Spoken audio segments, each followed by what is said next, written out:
Welcome to our spoken English class. আজকে আমরা future perfect tense নিয়ে আলোচনা করব। তোমরা যারা আমার ক্লাস ফলো করছো তোমরা জানো এর আগে আমরা ফিউচার কন্টিনিউয়াস টেন্স পর্যন্ত পড়েছি। আজকে আমরা করব ফিউচার পারফেক্ট এবং ফিউচার পারফেক্ট কন্টিনিউয়াস।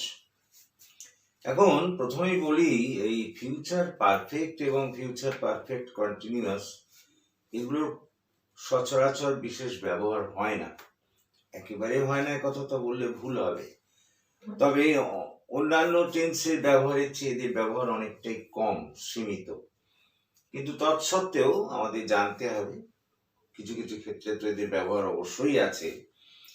তো আমরা আজকে প্রথমে ফিউচার পারফেক্ট টেন্স নিয়ে আলোচনা করব। কাকে বলে ফিউচার পারফেক্ট টেন্স? দেখো, ভবিষ্যতে কোনো কাজ, ভবিষ্যতে দুটো কাজ ঘটে থাকবে, যার মধ্যে একটা আগে ঘটবে আর একটা পরে ঘটবে। ভবিষ্যতে দুটো কাজ দুটো ভবিষ্যতেই ঘটবে, কিন্তু তার মধ্যেও একটা আগে ঘটবে আর একটা পরে ঘটবে। এরকম যদি বোঝায় তাহলেই হচ্ছে সেখানে বুঝতে হবে ফিউচার পারফেক্ট টেন্স হয়েছে। তাহলে ভবিষ্যতে কোনো কাজ ঘটে থাকবে, যার মধ্যে দুটো কাজ থাকবে, যার মধ্যে একটা আগে ঘটবে আর একটা পরে ঘটবে, এরকম যদি বোঝায় তাহলে তাকেই আমরা বলবো ফিউচার পারফেক্ট টেন্স। আমি আবার একবার বলি, ভবিষ্যতে দুটো কাজ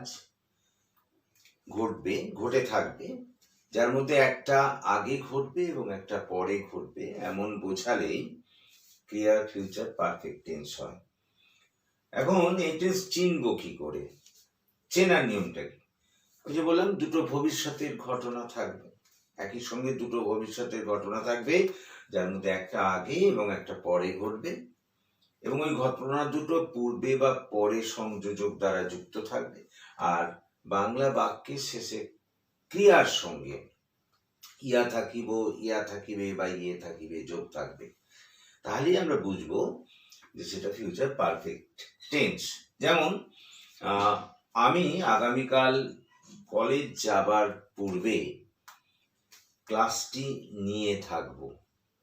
লক্ষ্য করো, আমি আগামীকাল কলেজ যাবার পূর্বে ক্লাসটি নিয়ে থাকবো। তো আমি ক্লাসটা নিয়ে থাকবো এটা একটা ঘটনা, আর কলেজ যাওয়ার একটা ঘটনা, দুটোই ভবিষ্যতে ঘটবে, কিন্তু তার মধ্যে একটা আগে ঘটছে। আমি ক্লাসটা নিয়ে থাকবো এটা আগে ঘটছে, সুতরাং আর পরে যেটা আমি কলেজ যাব এটা পরে ঘটছে। সুতরাং এই দুটো ঘটনা এখানে আছে, যার মধ্যে একটা আগে এবং একটা পরে ঘটছে, সেই কারণে এটাকে আমরা বলতে পারি ফিউচার পারফেক্ট টেন্স। এক্ষেত্রে নিয়ম হলো, যেটা আগে ঘটবে তার করব ফিউচার পারফেক্ট, এবং যেটা পরে ঘটবে তার করব প্রেজেন্ট ইনডিফিনিট টেন্স। দুটো ভবিষ্যতের ঘটনার মধ্যে যে ঘটনাটা আগে ঘটবে তার করব আমরা ফিউচার পারফেক্ট টেন্স, আর যেটা পরে ঘটবে তার করব আমরা প্রেজেন্ট ইনডিফিনিট টেন্স। তাহলে ফিউচার পারফেক্ট টেন্স করব কি করে? যেমন এক্ষেত্রে নিয়ম হচ্ছে যে প্রথমে কর্তা, তারপরে শ্যাল হ্যাভ অথবা উইল হ্যাভ, তারপরে মূল ক্রিয়ার পাস্ট পার্টিসিপল, তারপর অন্যান্য কর্ম। ফিউচার পারফেক্ট টেন্স গঠন করতে গেলে প্রথমে কর্তা, তারপরে শ্যাল হ্যাভ অথবা উইল হ্যাভ, তারপর মূল ক্রিয়ার পাস্ট পার্টিসিপল, তারপর অন্যান্য কর্ম, তারপর সংযোজক হিসেবে বিফোর অথবা আফটার বসবে। তারপর যেটা পরে ঘটবে তার করব present indefinite tense. Present indefinite tense তো অলরেডি আমরা ব্যাখ্যা করে এসেছি, প্রথমে কর্তা বসাবো, তারপর মূল ক্রিয়ার প্রেজেন্ট রূপ, তারপর অন্যান্য কর্ম। শুধু কর্তাটা যদি থার্ড পারসন সিঙ্গুলার নাম্বার হয় তখন মূল ক্রিয়ার সঙ্গে এস বাই এস যোগ করতে হয়। আমি একটা উদাহরণ দিই, যেমন বলছিলাম আমি আগামীকাল কলেজ যাইবার পূর্বে ক্লাসটি লইয়া থাকিব। আমি আগামীকাল কলেজ যাইবার পূর্বে ক্লাসটি লইয়া থাকিব। লক্ষ্য করো, আমি আগামীকাল কলেজ যাইবার পূর্বে মানে কলেজ যাবো এটা একটা ঘটনা, আর ক্লাসটা নিয়ে থাকবো কোনটা আগে ঘটছে? আমি ক্লাসটা নিয়ে থাকবো। আমি বলেছি যে যেটা আগে ঘটবে তার ফিউচার পারফেক্ট, তার মানে আমি ক্লাসটা নিয়ে থাকবো এটা আগে ঘটবে, অথবা এটা ফিউচার পারফেক্ট। ফিউচার পারফেক্ট গঠন করতে গেলেই প্রথমে কর্তা, তারপর শ্যাল হ্যাভ অথবা উইল হ্যাভ, তারপর মূল ক্রিয়ার পাস্ট পার্টিসিপল, তারপর অন্যান্য কর্ম। তাহলে I shall have taken the class before I go to the college. আমি বলেছি যেটা পরে ঘটবে তার প্রেজেন্ট ইনডিফিনিট টেন্স, এই যে বিফোর যেটা পরে ঘটছে বললাম before I go to the college. তাহলে এক্ষেত্রে হলো নিয়মটা, ব্যাপারটা হচ্ছে যে যদি দেখা যায় ভবিষ্যতে দুটো ঘটনা ঘটে থাকবে যার মধ্যে একটা আগে এবং একটা পরে, তাহলে বুঝতে হবে সেখানে ফিউচার পারফেক্ট টেন্স হয়েছে। যেটা আগে ঘটবে তার করব ফিউচার পারফেক্ট, আর যেটা পরে ঘটবে তার হচ্ছে ফিউচার তার প্রেজেন্ট ইনডিফিনিট। এখন চেনার নিয়ম কি তাহলে? 1 নম্বর, ভবিষ্যতে দুটো ঘটনা থাকবে, বাংলা বাক্যের শেষে ক্রিয়ার সঙ্গে ইয়া থাকিবে ইয়ে থাকিবে যোগ থাকবে, এটা 2 নম্বর। এবং 3 নম্বর হচ্ছে ওই ঘটনা দুটো পূর্বে বা পরে সংযোজক দ্বারা যুক্ত থাকবে। এবার গঠনের নিয়ম কি না, যেটা আগে ঘটবে তার করবো ফিউচার পারফেক্ট। ফিউচার পারফেক্ট গঠন করতে গেলে প্রথমে কর্তা, তারপর শ্যাল হ্যাভ অথবা উইল হ্যাভ, তারপর মূল ক্রিয়ার পাস্ট পার্টিসিপল, তারপর অন্যান্য কর্ম, তারপরে সংযোজক হিসেবে বিফোর অথবা আফটার, তারপর যেটা পরে ঘটছে বা পরে ঘটবে সেটার করবো প্রেজেন্ট ইনডিফিনিট। প্রেজেন্ট ইনডিফিনিট গঠন করতে গেলে আমরা জানি প্রথমে কর্তা, তারপরে মূল ক্রিয়ার প্রেজেন্ট রূপ, তারপর অন্যান্য কর্ম। আমরা একটু স্ট্রাকচারাল ফর্মটা লিখতে পারি। স্ট্রাকচারাল ফর্মটা লিখতে পারি এরকম, যেমন লিখলাম প্রথমে যেটা আগে ঘটছে সেটা হচ্ছে সাবজেক্ট, তারপর shall have or will have, তারপর মূল ক্রিয়ার পাস্ট পার্টিসিপল, তারপর অন্যান্য কর্ম, তারপর দ্বিতীয় ঘটনার সাবজেক্ট, তারপর মূল ক্রিয়ার প্রেজেন্ট রূপ, তারপর অন্যান্য কর্ম। হ্যাঁ, লক্ষ্য করো, তাহলে যেটা আগে ঘটবে তার করব ফিউচার পারফেক্ট। সেক্ষেত্রে হলো প্রথমে কর্তা, তারপরে শ্যাল হ্যাভ অথবা উইল হ্যাভ, তার মূল ক্রিয়ার পাস্ট পার্টিসিপল, তারপর অন্যান্য কর্ম। তারপরে বিফোর অথবা পূর্বে অথবা পরে, পূর্বে অথবা অর পরে এটা থাকবে, তারপর দ্বিতীয় ঘটনার সাবজেক্ট, তারপর মূল ক্রিয়ার প্রেজেন্ট রূপ, তারপর অন্যান্য কর্ম। অর্থাৎ প্রথমটার ফিউচার পারফেক্ট গঠন করলাম আর দ্বিতীয় ঘটনাটার প্রেজেন্ট ইনডিফিনিট করলাম। এটাই হচ্ছে ফিউচার পারফেক্ট টেন্সের গঠনের নিয়ম। এরপর আমরা চলে যাই future perfect continuous. Future perfect continuous এর কথা বলতে গিয়ে বলি যে ভবিষ্যতে কোনো ঘটনা অনেকক্ষণ ধরে ঘটবে বা ঘটতে থাকবে, এরূপ বোঝালেই ফিউচার পারফেক্ট কন্টিনিউয়াস টেন্স হয়। ভবিষ্যতে কোনো ঘটনা অনেকক্ষণ ধরে ঘটতে থাকবে এরকম বুঝলেই ফিউচার পারফেক্ট কন্টিনিউয়াস টেন্স হয়। এখন চেনার নিয়ম কি? বাংলা বাক্যের শেষে ওই ক্রিয়ার সঙ্গে থাকবো, থাকবে, থাকবেন যোগ থাকবে এবং একটা সময়ের উল্লেখ থাকবে। যেমন আমি 2 ঘন্টা ধরে ক্লাসটি নিতে থাকবো, সে 3 ঘন্টা ধরে ঘুমোতে থাকবে। লক্ষ্য করো সব জায়গাতেই একটা সময়ের উল্লেখ আছে আর বাংলা বাক্যের শেষে ক্রিয়ার সঙ্গে থাকবো, থাকবে, থাকবেন যোগ আছে। তার মানে বাংলা বাক্যের শেষে যদি ক্রিয়ার সঙ্গে থাকবো, থাকবে, থাকবেন যোগ থাকে এবং একটা সময়ের উল্লেখ থাকে, তাহলে বুঝতে হবে সেখানে ফিউচার পারফেক্ট কন্টিনিউয়াস টেন্স ঘটেছে। এবং ফিউচার পারফেক্ট কন্টিনিউয়াস টেন্স যদি আমরা গঠন করতে চাই তাহলে প্রথমে কর্তা বসাতে হবে, তারপরে শ্যাল হ্যাভ বিন অথবা উইল হ্যাভ বিন, তারপর মূল ক্রিয়ার সঙ্গে আইএনজি, তারপর অন্যান্য কর্ম। আর সময়ের সঙ্গে যদি আমরা দেখি, মানে সময়টা যদি অনির্দিষ্ট হয়, সময়ের সঙ্গে যদি ধরে বা যাবজ্যোগ থাকে তাহলে তার আগে ফর বসাবো। আর সময়ের সঙ্গে যদি মানে সময়টা যদি নির্দিষ্ট হয় তাহলে সেক্ষেত্রে সময়ের আগে ফ্রম বা সিন্স বসাবো। আমি আবার বলি, ভবিষ্যতে কোনো কাজ অনেকক্ষণ ধরে ঘটতে থাকবে এরকম বোঝালেই ফিউচার পারফেক্ট কন্টিনিউয়াস টেন্স হয়। ভবিষ্যতে কোনো কাজ অনেকক্ষণ ধরে ঘটতে থাকবে, এরকম বোঝালেই ফিউচার পারফেক্ট কন্টিনিউয়াস টেন্স হয়। এখন ফিউচার পারফেক্ট কন্টিনিউয়াস টেন্স চেনার নিয়ম হলো যে বাংলা বাক্যের শেষে ক্রিয়ার সঙ্গে থাকবো, থাকবে, থাকবেন ইত্যাদি যোগ থাকবে এবং একটা সময়ের উল্লেখ থাকবে। এখন সে তাহলেই বুঝে নিতে হবে সেটা ফিউচার পারফেক্ট কন্টিনিউয়াস টেন্স। সেক্ষেত্রে future perfect tense continuous tense গঠনের নিয়ম হলো প্রথমে কর্তা, তারপরে শ্যাল হ্যাভ বিন অথবা উইল হ্যাভ বিন, তারপর মূল ক্রিয়ার সঙ্গে আইএনজি, তারপর অন্যান্য কর্ম। আর সময়টা যদি অনির্দিষ্ট হয়, মানে সময়ের সঙ্গে যদি ধরে বা যাবত যোগ থাকে, তাহলে তার আগে ফর। আর সময়টা যদি নির্দিষ্ট হয়, মানে সময়ের সঙ্গে যদি হতে বা থেকে যোগ থাকে, তাহলে তার আগে ফ্রম বা সিন্স। যেমন আমি একটা উদাহরণ দিই, আমি আগামীকাল 2 ঘন্টা ধরে ভাত খেতে থাকবো।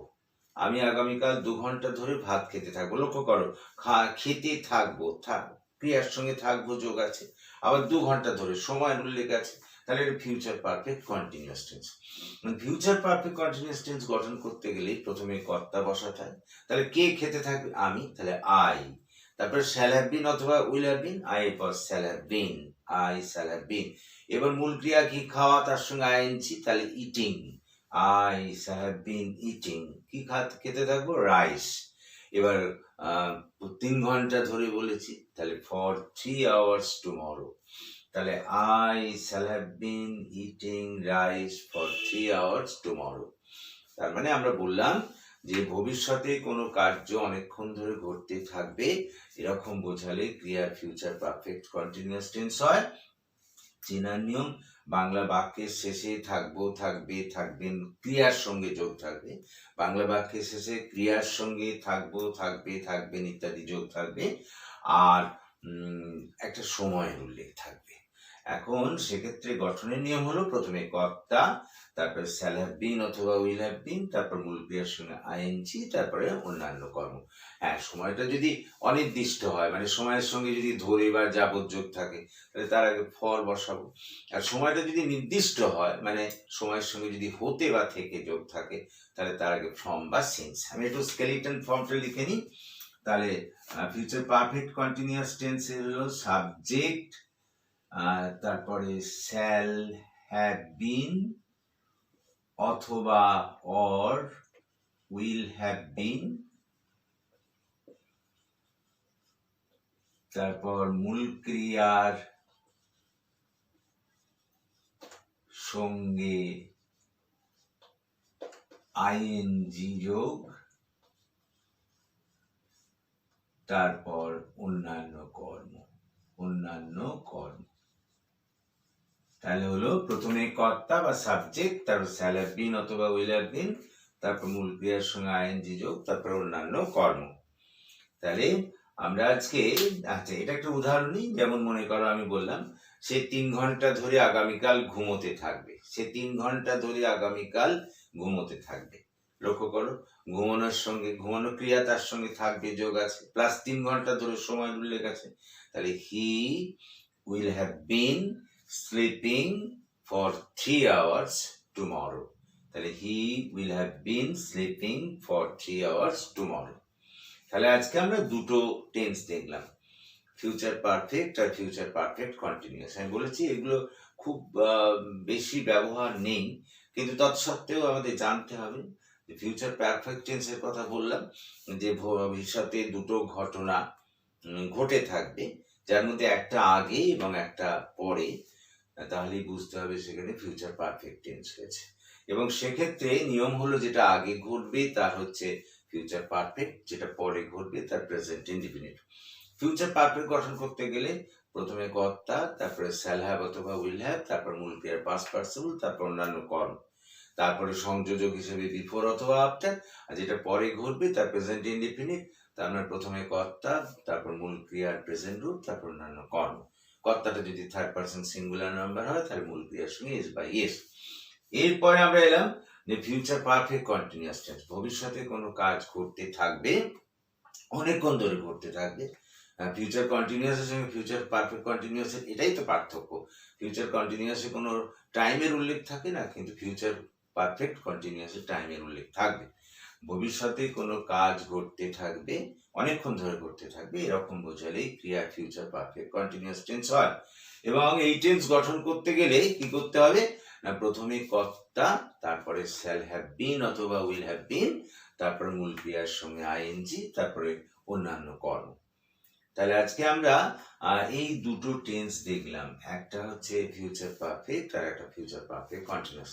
তাহলে আজ পর্যন্ত আমাদের সব টেন্সগুলোই অর্থাৎ প্রেজেন্ট, পাস্ট এবং ফিউচারের যে 4টে করে ভাগ আছে সবগুলোই আমরা করে ফেললাম। এবার আমাদের যেটা কাজ হবে এগুলোকে চর্চা করা, অনুশীলন করা। আমাদের প্রাত্যহিক জীবনে যেসব বাক্য আসবে, যেগুলো আমরা সাধারণত বলি ঘর ছাড়ে, সেগুলোকে টেন্সে ফেলে সেগুলোকে করা। যেমন মনে করো এরকম তুমি হয়তো বললে আমি এখন বাজার যাচ্ছি, তাহলে করছি, খাচ্ছি, যাচ্ছি। আমি বলেছি এরকম থাকলে প্রেজেন্ট কন্টিনিউয়াস হয়। তাহলে I am going to the market নাও। তারপর বলে আমার বন্ধু আজ আমার বাড়ি আসবে।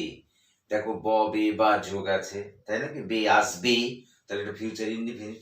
তার প্রথমে কর্তা, তারপর শ্যাল বা উইল, তারপর মূল ক্রিয়ার প্রেজেন্ট রূপ, তারপর অন্যান্য কর্ম। আমার বন্ধু আজ আমার বাড়ি আসবে, তার মানে my friend will come to my house today. তারপর মনে করো গতকাল আমি তাকে রাস্তায় দেখেছিলাম, করেছিলাম, খেয়েছিলাম, ইয়েছিলাম ইত্যাদি যোগ থাকলে আমরা পাস্ট ইনডিফিনিট। পাস্ট ইনডিফিনিট গঠন করতে গেলে কর্তার পর মূল ক্রিয়ার পাস্ট রূপ। তাহলে I saw him on the road yesterday. সে আমাকে ডাকছিল, আমি বলেছিলাম করছিল, খাচ্ছিল, যাচ্ছিল, ঘুমাচ্ছিল, এরকম থাকলে পাস্ট কন্টিনিউয়াস। তাহলে সেক্ষেত্রে কর্তার পর ওয়াজ ওয়্যার, তারপর মূল ক্রিয়ার সঙ্গে আইএনজি। তাহলে সে গতকাল আমায় ডাকছিল, তাহলে হি ওয়াজ কলিং মি ইয়েস্টারডে। মানে আমি যেটা বলতে চাইছি, এই 4টে টেন্সের যে 3টে টেন্সের যে 4টে করে ভাগ আছে, 3টে টেন্সের যে 4টে করে ভাগ আছে, সেগুলোকে আমাদের বাক্যে প্রয়োগ করতে হবে। 5টা 6টা বাক্যের মধ্যে 2টো একটা করে যদি এটাকে এই টেন্সগুলোকে প্রয়োগ করতে থাকো, তাহলে কিন্তু সেটা আমাদের এসে যাবে, সেটা প্র্যাকটিস হয়ে যাবে। আর বারবার আমি বলি যে গ্রামারটাকে কিন্তু আমাদের সঙ্গে রাখতে হবে। গ্রামারকে বাদ দিয়ে স্পোকেন ইংলিশ করলে কিন্তু লোকেরা হাসাহাসি করবে। গ্রামারকে ধরে রাখতে হবে, গ্রামারের উপর ভিত্তি করেই স্পোকেন ইংলিশ বলতে হবে, সেটাই হবে ভালো। তার সেটাকে তুমি বলতেও পারবে, লিখতেও পারবে, শুদ্ধ ইংরেজি হবে। তাহলে আজকে আমাদের যে কথা বললাম, যে আজকে 2টো বাকি ছিল, ফিউচার পারফেক্ট আর ফিউচার পারফেক্ট কন্টিনিউয়াস, সে দুটোকে শেষ করলাম। সুতরাং টেন্স আজকে শেষ হয়ে গেল। এর পরের দিন থেকে আমরা অন্যান্য নিয়মে চলে যাব, যেগুলো স্পোকেন ইংলিশ একান্তভাবে প্রয়োজন হয়। কিন্তু তার আগে আমাদের এই যে 4টে করে ভাগ এক একটা টেন্সের আছে, মানে প্রেজেন্টের 4টে ভাগ, পাস্টের 4টে ভাগ, ফিউচারের 4টে ভাগ, এগুলোকে কেন্দ্র করে মানে এগুলোকে বাক্যে ব্যবহার করতে হবে। সেটা কিন্তু খুব জরুরি। আমি বারবার বলেছি যে যত বেশি বাক্যে ব্যবহার করতে পারবে, তার তত কিন্তু স্পোকেন ইংলিশ তাড়াতাড়ি আসবে। সুতরাং তোমরা সেটা করো। আমরা নেক্সট দিন পরের নতুন নিয়মে চলে যাব, সেগুলো আরো ইন্টারেস্টিং। দেখবে কিভাবে ঘর সারে আমরা নানা কথা বলা, মানে ইংলিশ বাংলা বাক্যগুলোকে খুব সহজ নিয়ম অনুযায়ী, অবশ্যই তারও নিয়ম আছে, আমরা যেমন সব নিয়ম শেখাচ্ছি এইভাবেই নিয়মের উপর ভিত্তি করে সেগুলোকে ইংলিশে ট্রান্সলেট করে দেওয়া যায় এবং সঙ্গে সঙ্গে বলা যায়।